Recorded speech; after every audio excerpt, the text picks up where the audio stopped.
Samsung's Galaxy Z Fold 7 is shaping up to be the slimmest foldable yet, but this sleek design might come with a trade-off. According to a new rumor, the Z Fold 7 could feature a more limited S Pen experience, as Samsung prioritizes slimness over some stylish functionalities. Since 2021, Samsung has offered optional S Pen support for its Z Fold series, but the upcoming model might skip certain features to accommodate its ultra-thin build. The Z Fold 7 is expected to be even slimmer than the Z Fold Special Edition, which measures just 4.9 millimeters when unfolded and 10.6 millimeters when folded. This reduction in thickness could mean sacrificing some S Pen capabilities, though it's unclear which features might be affected. This wouldn't be the first time Samsung has streamlined the S Pen.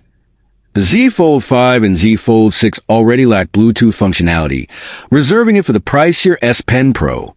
While this rumor comes from a Korean source and hasn't been confirmed by other publications, it aligns with Samsung's trend of balancing design and functionality. If true, the Z Fold 7 could offer a sleeker, more portable design but at the cost of a fully featured S Pen experience. What do you think? Is slimness worth sacrificing S Pen features? Or should Samsung prioritize functionality? Let us know in the comments. Don't forget to like, subscribe, and hit the bell icon for more tech updates from TechVerse. Thanks for watching, and we'll see you in the next video.